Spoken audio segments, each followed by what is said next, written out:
Some clean old-fashioned respect and a lot of tradition on the field on Saturday night in Tuscaloosa when #1 Oklahoma rolls into Bryant-Denny Stadium to take on Alabama. Brody Croyle, who's a tied quarterback and got his baptism last year against the Sooners in a brief appearance, said the Tide has unfinished business with the Sooners. Okay. Can they finish it? I think they can. I think they're going to be able to keep it close, and that's with Shawn Williams, the running back. And he's going to be Brody Croyle's best friend tomorrow. He's going to have to get him the ball, not only by handing it to him, but he's got enough wiggle that he can just dump it to him on the outside where he can pick up some first downs and move the chains. I'm going to answer Reese's question. They can't answer it. I mean, they're not going to finish that business. And I think the reason why is up front, Oklahoma defensively. Dan Cody, I think, has made that front four even better. We know about Tommy Harris. You're going to see in the first quarter what's going to happen in this game. I think the front seven of Oklahoma shuts down Shawn Williams in the running game of Alabama, and then they can get the blitz package in. Brody Croyle, 200 yards passing last week. I think they'll get that pressure on him and be able to shut down that offense of Alabama.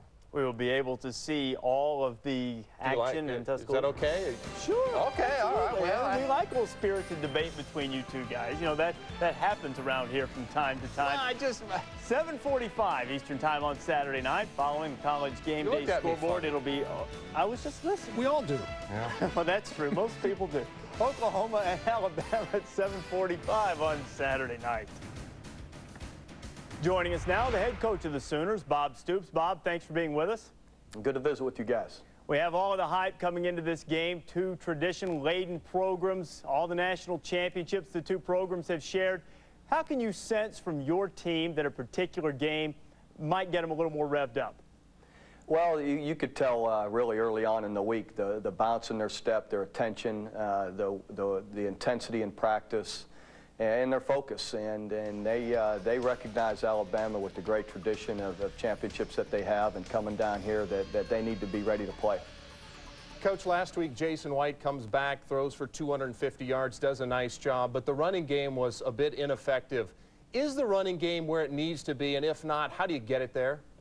Well, it isn't yet. I think that's something that you just need to continually fine-tune and push for. We had a better week in practice. I think, you know, the intensity, finishing blocks, a little more paying closer attention to all of that.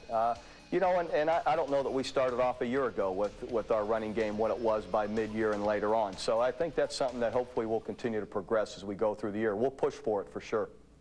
Coach, your defense played extremely well last week, particularly in the first three quarters, limiting North Texas to just 50 yards. Facing Alabama is a different animal. How about Shawn Williams? Is he the player that you most have to stop, that you have to stop first and foremost in the running game or the special teams game? Definitely, both. He's a very explosive, big play type guy. They want to establish an attitude and toughness of running the football, which is, you know, what they want to do first. So we definitely have to be great against the run game and focus in on Williams and make sure we're tough there, and then take away, you know, and then when you know, hopefully, again, get pressure to the quarterback when you do put him in passing situations. Bob, we've heard it mentioned a lot. The first #1 team not named Alabama to play in Bryant-Denny Stadium. Have you mentioned that to the guys? No, not really. That doesn't, you know, much matter anything to us. You know, they're an excellent program with a great tradition as we are. Let's go out there and play and give it the best we've got and see what's out there, you know. But all the other stuff around it, we don't much care about. Coach, how comfortable are you with the depth at your quarterback position? We know the history of Jason White. Matter of fact, it was in this game that he hurt his knee. Are you comfortable with Paul Thompson if you need to go there? Well, he looked really good in our first game a week ago. He got in and engineered a scoring drive right down the field. I think he was 5 for 6. Also pulled the ball down and ran and created a few plays on his own. Paul looked a lot more confident and relaxed and poised back there from a year ago, and feel good about his progress and the way he's preparing and playing so far. Coach, you stated that this is the best defense you've had at Oklahoma. What makes this defense better than the ones you've had in years past? Well, everyone wants to. I said it has a chance to be. I always mention has a chance to be, because I don't ever put the cart in front of the horse. They, you know, they have to earn that, and we've had some good ones, and there's been some great ones through the history here, you know, in our tradition. So it's working its way to being that. You know, the only reason we say that is because of the experience, the number of starters back, and the experience back. It has a chance to be if we'll play to that level, but you have to earn those remarks by the end of the year.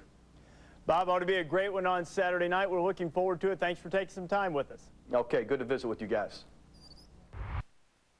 By #1 Oklahoma, the perfect antidote for an embarrassing offseason and the centerpiece of today's college football landscape.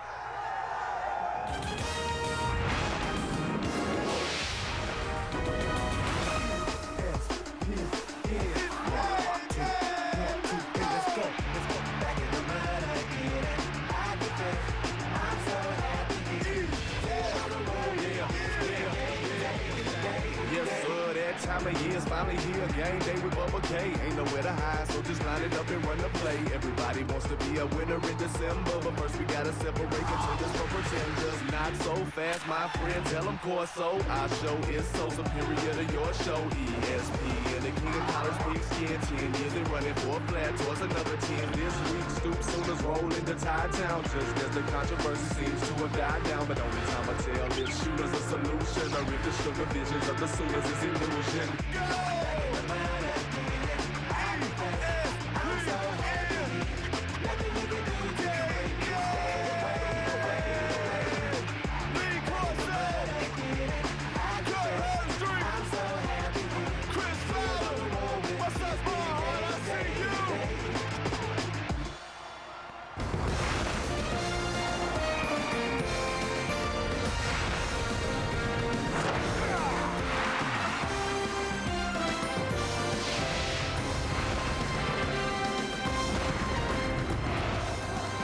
Gameday is built by the Home Depot, proud sponsor of college football's premier pregame show. Good morning and welcome to the Quad on Alabama's campus. In the long history of this program, they've been #1 lots of times, but they've never welcomed a #1 to Tuscaloosa. Part of the Sooner Nation is here. You just can't tell them apart. Crimson all over the place in anticipation of tonight's primetime showdown on ESPN. And Mike Shula, at age 39, brings the team out through that tunnel at Bryant-Denny for the first time. A dry day in T-Town. That's good news for us. Welcome back, Chris Fowler, Lee Corso, and Kirk Herbstreit. I think our pal Bubba said it pretty well in the song there. Separating contenders from pretenders. That's what September's all about. Well, you know what? From my coaching experience, I found that if teams that are equal, the team that's played a game has the advantage over a team that has its first game. And this is why. When you play a game, your weaknesses are exposed, either scheme-wise or personnel, and you can change them right away. And Kirk, if you make mistakes, you change them right then. I'm looking at two games that are going to test that theory today. One team is small favorite, I think wins big. One team's a big favorite. Upset.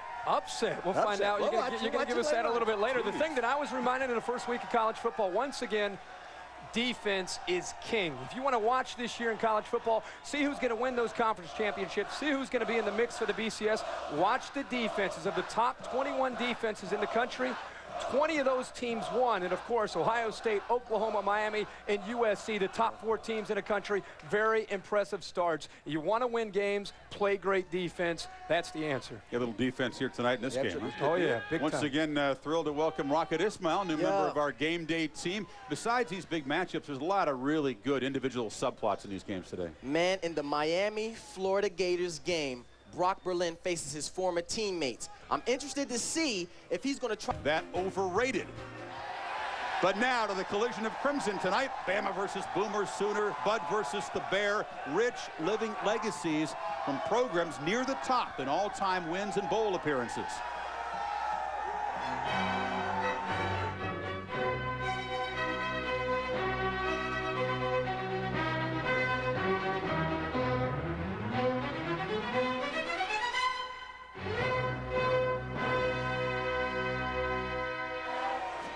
Oklahoma versus Alabama. That has a really attractive but still unfamiliar sound to it. These programs share so much history, but they've only shared the same field 3 times before.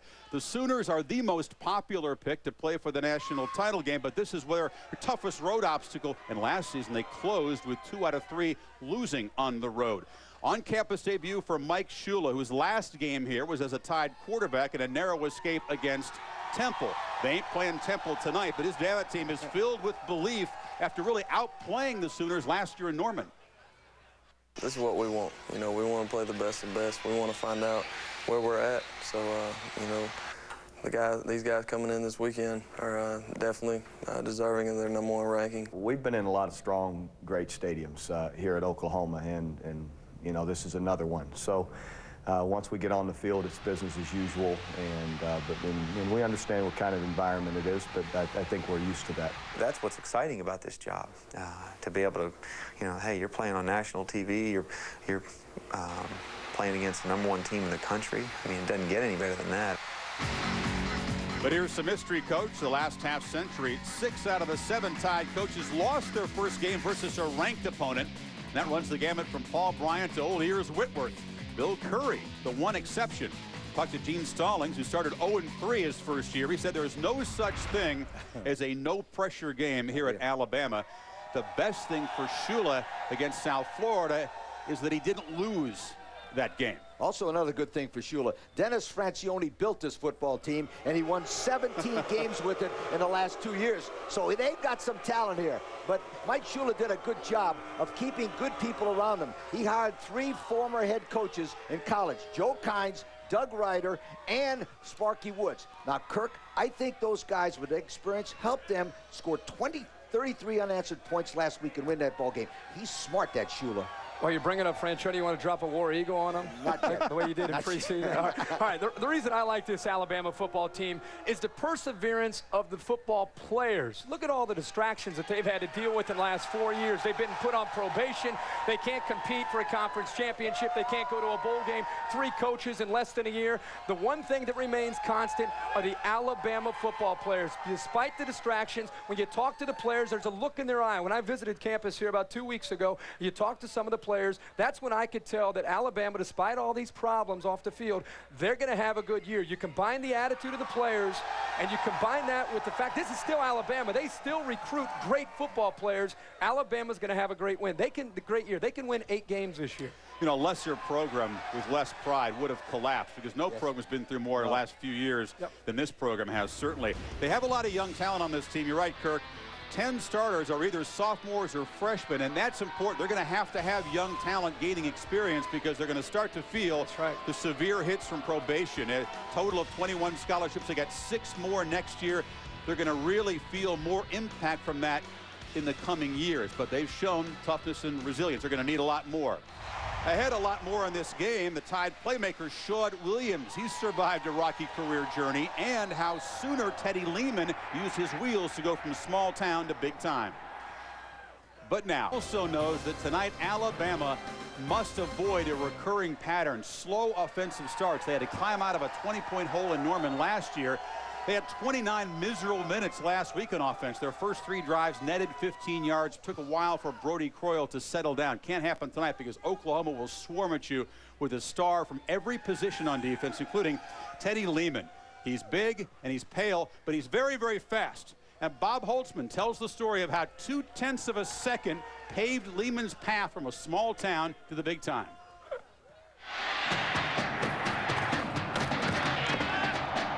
He's not normal.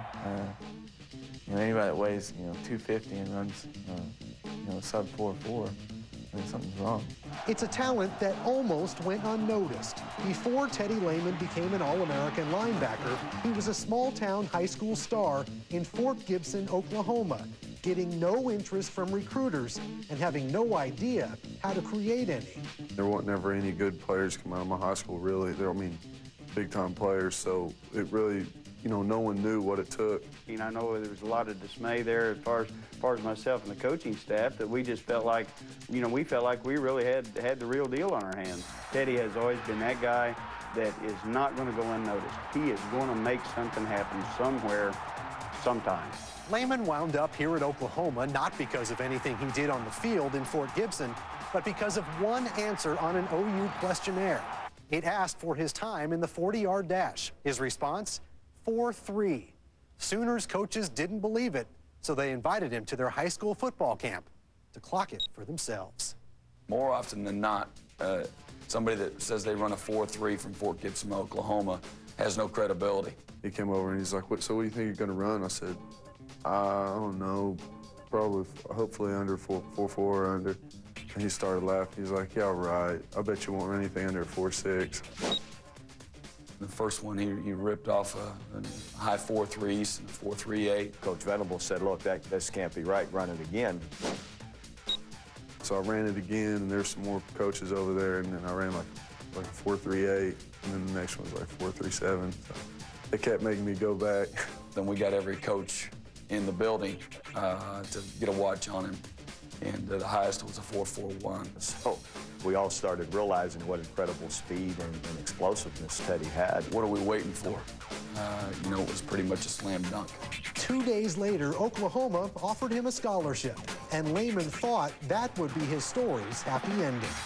I was just hoping to go somewhere. I didn't even think I'd ever play anywhere. I was like, man, I know I'm a pretty good athlete. I know I can play special teams somewhere. So that's what I was really hoping for. In the 4 years since, Lehman has become perhaps the best linebacker in college football, a Butkus Award finalist last season, and an almost certain NFL millionaire next year. You keep setting your goals higher and higher, and you know, the more goals you reach, sooner or later you're way up there, and it just feels good when all that hard work pays off for you. Lehman went out and won the 100-meter state championship for Fort Gibson there. The motto is on your questionnaire, don't try to BS the coaches about your speed, because they're going to be there with a watch. And Oklahoma's got a lot of fast guys. Well, they've had fast guys since the Soups brothers were able to run this football team and the defense. You think about what Oklahoma does on defense. It's all about pressure and confusion, built around this zone blitz principle. And let's take a look at our EA Sports virtual playbook for this week. This is the fun stuff for me. This is what it's all about. You got your defensive line for the Oklahoma Sooners, the linebackers in the secondary. Now, when you blitz, you think about being in man coverage. But here's an outside linebacker blitzing. What the quarterback doesn't realize is the end's dropping. The offensive line is confused with the pressure. There's Pasha Jackson, boom, on the big sack against Brody Croyle. Now, here comes that same blitz. Notice Dan Cody dropping back into coverage. Quarterback doesn't see him. Croyle drops back, confused by what Oklahoma's doing with the defense, and again, thinks it's man-to-man, but it's zone, and there's Cody with an interception. Oklahoma's been doing this for years. It's built, again, on trying to confuse the quarterback and the offensive line. Now, last year, this zone blitz defense that Mike Stoops had gave up some big plays by the passing game. Not this year. Dante Nicholson will be inserted. Keep an eye on him in this football game. Number 8, they say, is a lot like Roy Williams. He's that good a player. Oklahoma's defense is loaded with superstars. I think they got the best defensive back in the nation in Derek Strait. Now, Derek Strait can play special teams. Watch this hit where he knocks the receiver down and causes a fumble. This is a #1 player. Wow, what a shot. Now, he also is the co-leader in pass deflections in the history of Oklahoma defense. Now, Alabama plays with great pride. They had a wonderful game last week. They will have a wonderful crowd tonight. Alabama will run the ball and roll tide, and they'll give that Oklahoma defense all they can handle. You better watch out, Oklahoma. Alabama's ready. Oh, that's a tease. No, that's too obvious. It's not time for predictions just yet. But there is some news. Brandon Everidge, the fine Oklahoma DB, pretty much hit for the cycle. He had like 5 traffic citations, license, insurance, tags, an open container. What's his status? He's not going to start tonight, but he will play. Probably second, third series. Brandon Everidge will be back, number 7, to go along with Dante Nicholson. Great secondary. All right, you're going to have to tease this crowd some more. They did boo a video game, by the way, right here. We're going to come back. We've got predictions and a recap of today's big games. We continue from Tuscaloosa. Football, you need a clicker or multiple sets. ABC has the Canes and Gators, ESPN 2, 7:15 Eastern, Maryland, Florida State, and ESPN primetime right here, Oklahoma, Alabama. The Sooners trying to clear a major hurdle on the route to the national title game. Alabama trying for a landmark win. What do you say? Well, Alabama went to Norman last year and kept this football game close, and I think because of that success, they believe. Did you know the last team to win a national championship after losing to an unranked opponent was Oklahoma in 1985? That Sooner squad lost the second-year coach Jimmy Johnson and Miami. That's going to #1 team in the land, Oklahoma, for the first time ever.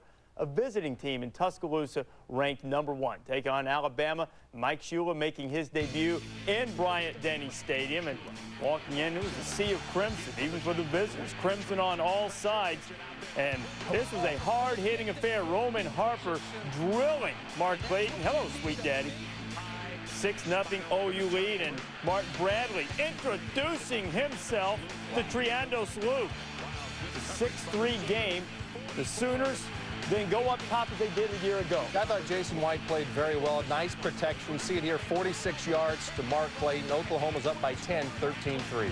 Alabama still trailing by 10. White had a huge game. Brody Croyle had a few near misses, did not miss here. Luke in the end zone. Croyle was 24-42, buck 94. It's a three-point game. But Jason White looking for Brandon Jones. Boy, White's been very good throwing the ball in the first two games. 21-35, 259 yards, and Oklahoma, the 20-10 lead. Alabama had a field goal, couldn't get the onside kick afterwards. 20-13, the #1 team gets it done. Let's go down now to Tuscaloosa. Our college game day guys, Chris Fowler, Kirk Herbstreit, and Lee Corso enjoyed this one. Reese, we sure did. The Sooner fans have kind of taken over the quad here in Tuscaloosa. For Alabama fans, as you mentioned, a lot to be proud of, even though they come up a touchdown short. We expected smothering Oklahoma defense, and we got that. Quick strike offense and rock-solid special teams, the aspect that let them down a year ago against Bama, also part of the plan. Well, and the other thing is Bob Stoops, and the fact that Bob Stoops is willing to take chances. If you watch this game, you had Oklahoma battling great defense, but Alabama was hanging around, and when they scored a touchdown, the momentum swung towards the Tide. Crowd got back into the game in the third quarter, and Oklahoma faced a 4th and 10 on their own 31. Keep in mind, Bama had just scored. Great time on your own 31 on 4th and 10 for a fake punt. Crowds in the game, they're now gone. The next play, we always talk about it, Lee, you go for the jugular after a big momentum swing, and Brandon Jones, a lot of man coverage from Alabama, and they paid for it there. But how about Bob Stoops willing to take that chance on 4th and 10 deep in his own territory when Alabama looked like they were trying to get back into that football game? A risk that worked, and he was pretty confident with his chances there. Well, he coaches to win and not to avoid the loss, but how many coaches would make that call in America? Nobody. You could lose the game. Remember last year at Missouri, fake field goal, touchdown pass, a huge play. Afterwards, Stoops explained his gamble. Well, they weren't guarding our wing, and they were just rushing everybody off the side, so we didn't feel like that was correct. We ought to take advantage of it. Coach Venables had a great deal drawn up earlier in the week, and it worked, fortunately. We're lucky. Cojones is the word. Yeah. You can take a few gambles when your defense is that good, can't you? And when you make over $1 million a year with a long-term contract. That's another factor why he faked that punt. But Oklahoma's defense was extended tonight by this Alabama's balanced offense. But in the clutch, the big plays were made by Lance Mitchell, number 10, the one linebacker, and then Teddy Lehman, number 11. They stuffed the run really well. Then watch this play by Dante Nicholson, number 8. Ooh, you notice the score, 20-10, Alabama's going down there. Now, Alabama's defense is as good as advertised. Their offense, special teams, very good. They've got to get better offensively if they're going to win the national title. Meanwhile, while that game was going on, we'll have more from the quad in Tuscaloosa with the Tide were victorious. Back now to the studio, Reese and the guys. All right, Chris, thank you very much. The Oklahoma offense, let's go back to that Oklahoma-Alabama game for just a little bit. We talked to Bob Stoops on Friday night, said his running game wasn't exactly where he wanted it to be. What were your impressions of the Sooner offense? Well, they needed a passing game without a doubt, and I think this all goes back to offensive coordinator Chuck Long, runner-up in the Heisman Trophy when he was at Iowa. Go back to Jason White, not this week, but last week against North Texas. Here's a quarterback that was coming back off of injury that finally found his way throwing the football, not just throwing the football, but a vertical passing game for Oklahoma. It carried over this week when they needed to throw the ball deep. Jason White was the person that they had to have at the quarterback position, and he filled the bill this week. He came up with the big plays when he had to. And if you're an Alabama fan, sure, you're upset that you lost the game, but I think you got to be pretty pleased with Brody Croyle and the way that he handled this offense. I mean, under constant pressure, moving around, and in a game that it's all about big plays. We've talked about the fake punt. We've talked about 47-yard touchdown passes from Jason White. But how many times did Zach Fletcher be right there on the sideline? He catch the ball. One of them, he was inbounds. It was that close. Alabama was that close to making the plays to get it done. That's why Oklahoma's ranked #1. That's why Bob Stoops always wins these games. They find a way to make those big plays to win these big games. Just a remarkable call. A guy, you know, we asked one time what a coach needed to make a call like Bob Stoops made on the fake punt, and the answer was job security. Stoops has plenty of that for sure. Oklahoma winning by a touchdown. Another team. One of those games where we see Oklahoma's defense all over the place, just dominate. They're quick. They're so much speed. Check this out.